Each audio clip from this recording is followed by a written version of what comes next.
Welcome to me training on why teachers stay stuck and how to break free. Have you ever promised yourself that this term's going to be different? You're finally going to get on top of things, you're going to look after yourself, you're going to get your weekends back. Well, here's the thing, as you've probably experienced, days, weeks, months go by, sometimes even years. You're still exhausted, you're still feeling guilty, you're still wondering why's nothing changing. And, it's nothing unfamiliar. You're not broken. You're not lazy. You're just stuck in the pattern. And today I'm going to walk you through how it happens, why it happens, and what you can do to actually start breaking free from that pattern. So here's the truth. It's not just the workload that's going to keep you trapped in these patterns, in these cycles.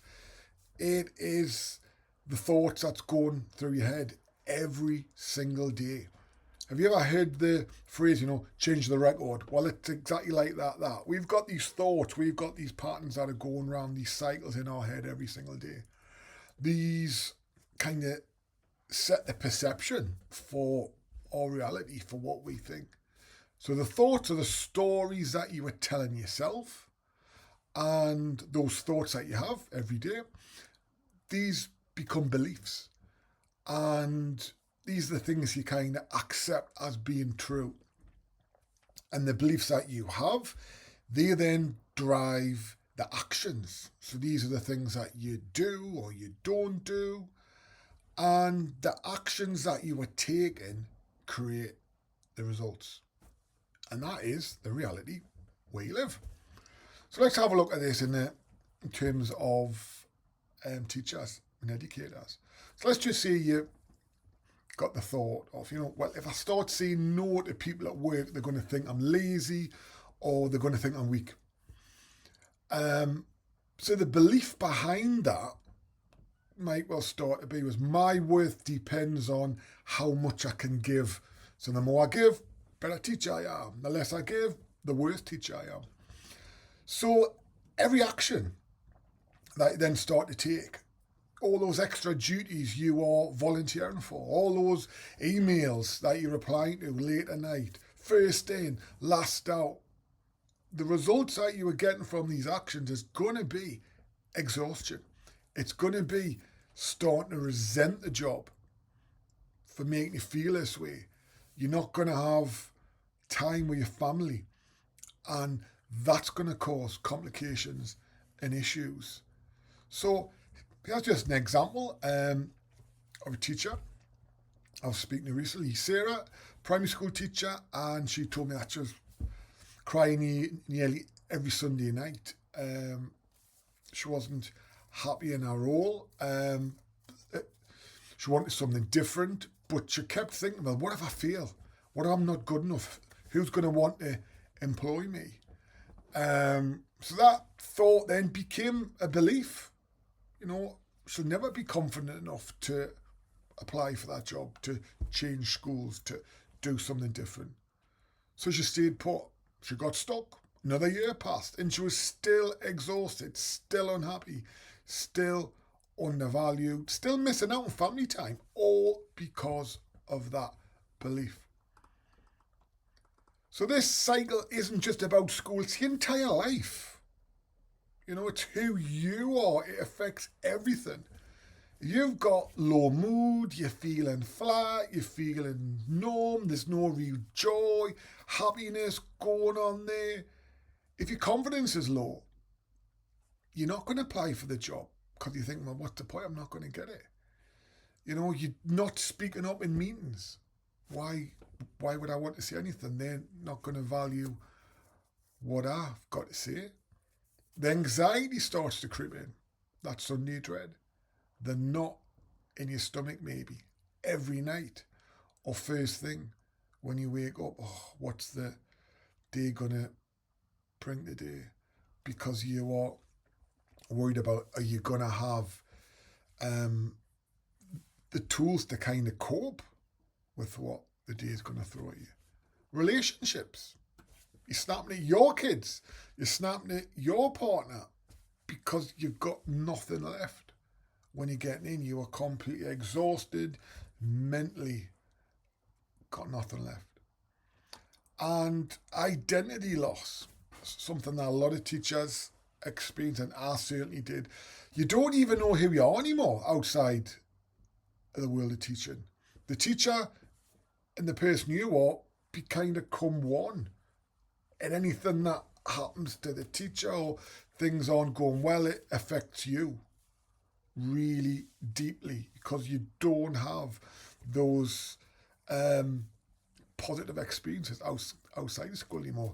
Your life just becomes eat, teach, sleep, repeat. So it's not actually a willpower issue. It is a thought, belief, action cycle that's keeping you trapped. So let's kind of have a look at why teachers do feel stuck, because obviously we're intelligent people. We can solve problems. We're in charge of 30 students every lesson, say. So why do teachers particularly feel stuck?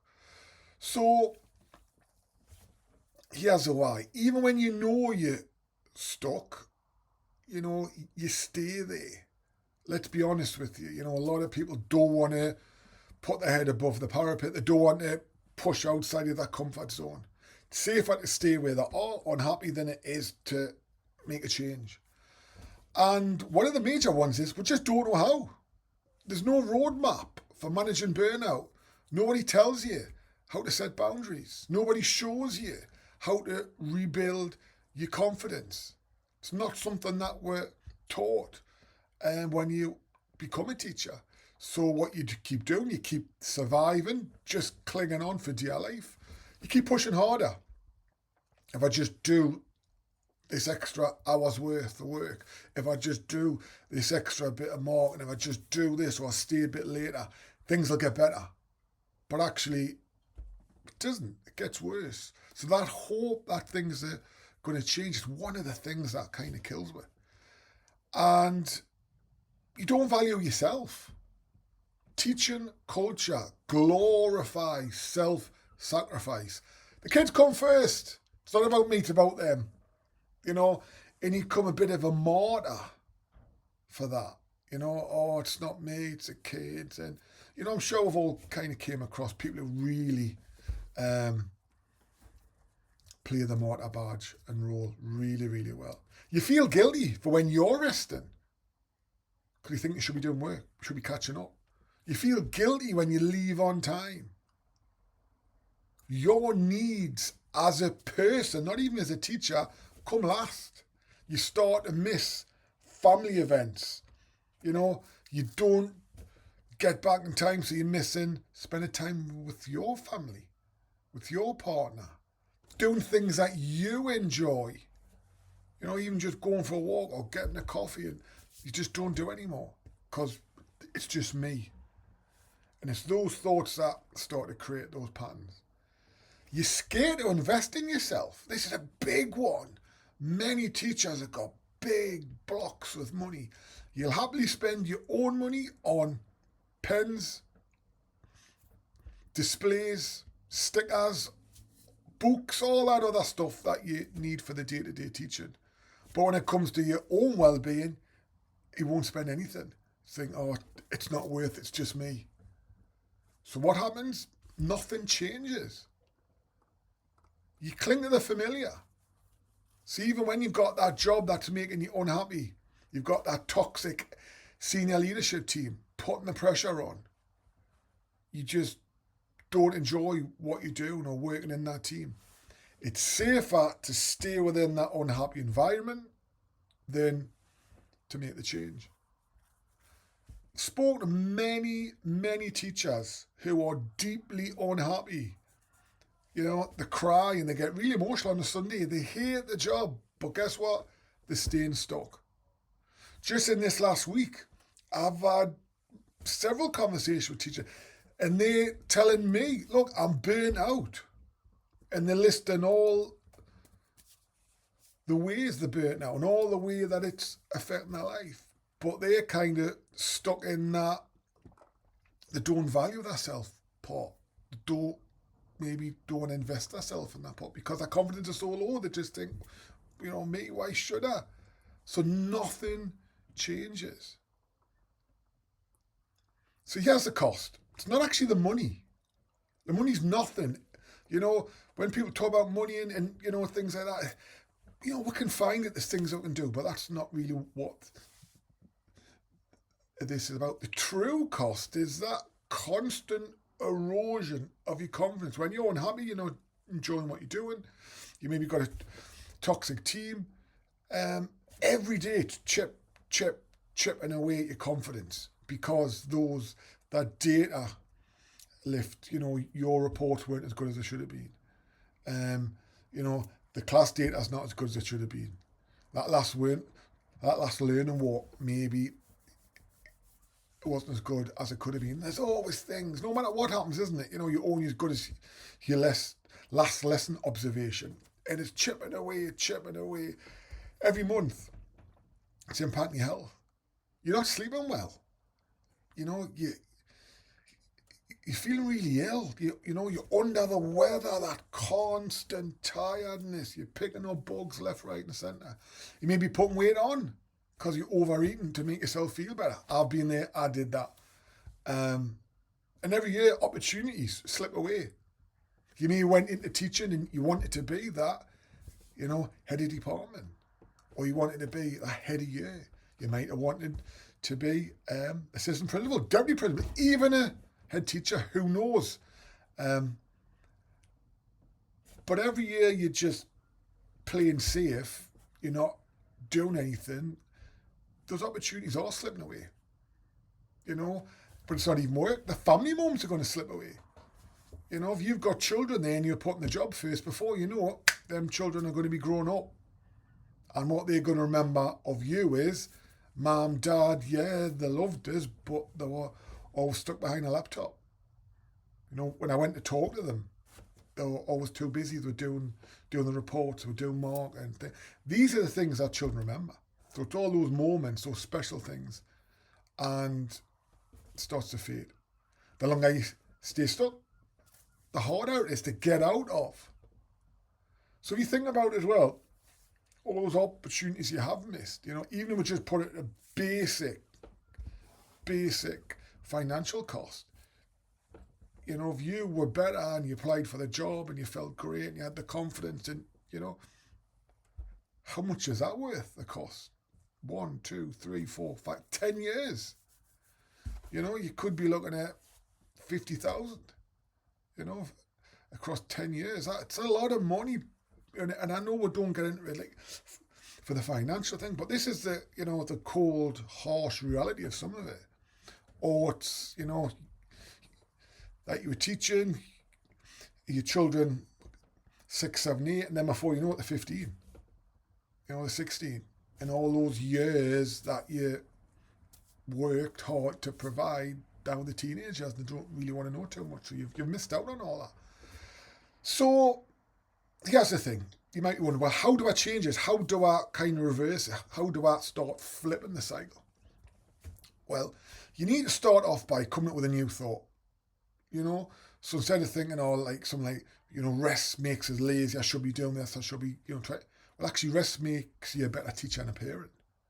If you're better rested, if you're feeling better within yourself, you're going to be a better parent first of all. You're going to be there for your kids.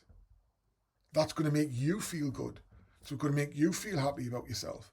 And when you, as a person, feel happy and better about yourself, you're going to be a better teacher.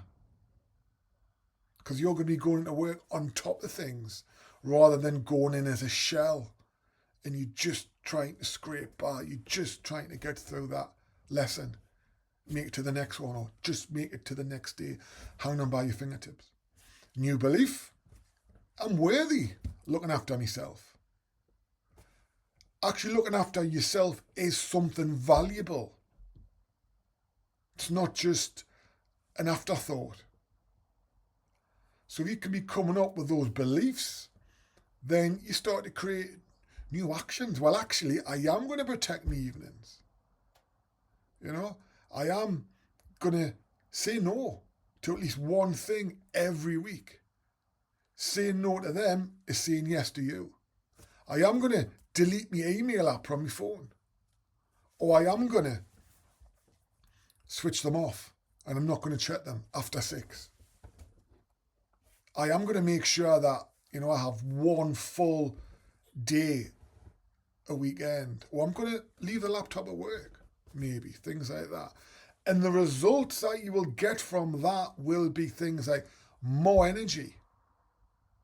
Because you're not dragging yourself through things that you don't really want to be doing and trying to play catch up. You're going to have more patience for your family to do the things that you want to do because your energy's higher. You're feeling better. You're going to have more confidence because you're living a life you enjoy. You're in control of your life rather than your job controlling your whole life that it can feel like sometimes. So if you say a job, you want to make a decision, you're going to make it with confidence rather than replaying it in your mind over and over again. What if this? What if that? What if this? So imagine Sarah, who I spoke about. Imagine instead of staying stuck, she began to challenge that belief. I can handle it. I am good enough. I can apply for those jobs. She had that confidence. She would have protected her evenings. She would have started to feel like herself again. Might have got that job in that other school. That might have really been the start of a new chapter for her. So, here's a quick exercise for you. I want you to write down one belief that's keeping you stuck. So here's an example. I can't say no at work, or I'm going to look weak, or I'm going to look lazy. Something like that. And what I want you to do is to flip that into say something like, saying no actually makes me strong and protects my energy. Or something like, a no to them is a yes for me. And that one small change can make a big ripple through your actions and start to change your reality of what life looks like. Here's a simple way to remember it. Star. The S, you're seeing your thoughts. The T, you're turning them into new beliefs. The A, you start to act differently. And the R, you are rewriting your results. So if you can think about that, it's a really good way to make those little changes. Every time you feel stuck, just ask yourself, what's my star move that I could make here? Seeing your thoughts, turn them into new beliefs. You're acting differently. You're rewriting your results. I want to give an example of Laura, who was a teacher I worked with. She was completely stuck in survival mode. Every day, she was firefighting. She was living on adrenaline, and she was going from one crisis to the next, never pausing, never switching off. But she realised that something had to change. She decided to take action. So she got in touch and worked together. And what began to happen is she started flipping those old patterns into new positive cycles. She built her confidence. She challenged the guilt. She started protecting her evenings and her weekends.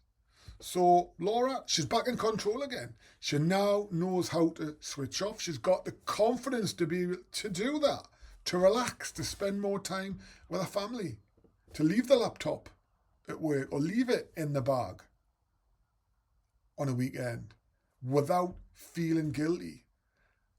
Her confidence is high, her energy's back. She's happy in her job because she knows how to manage it rather than that managing her. Laura proves it's possible. You don't have to stay stuck in survival mode forever. So here's the truth. Teachers don't stay stuck because they're weak or they're lazy.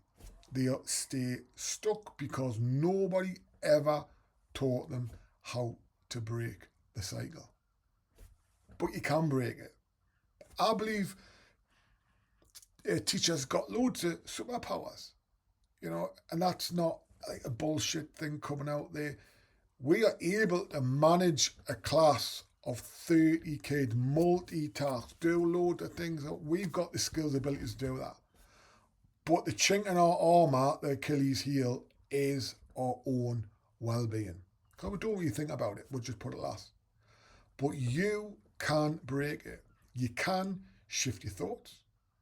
You can build new beliefs that can help you create the life that you want, where you wake up calm, you wake up confident, you're in control again, you're walking through that door of school with a smile on your face, not pretending.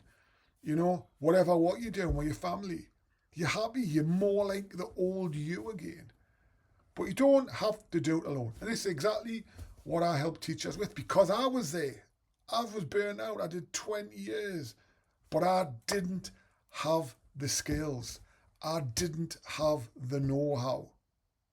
Whereas retraining, therapist and coach, I've got those now. I can help you stay in the job you love so you don't have to leave like I did, because I didn't know anything better.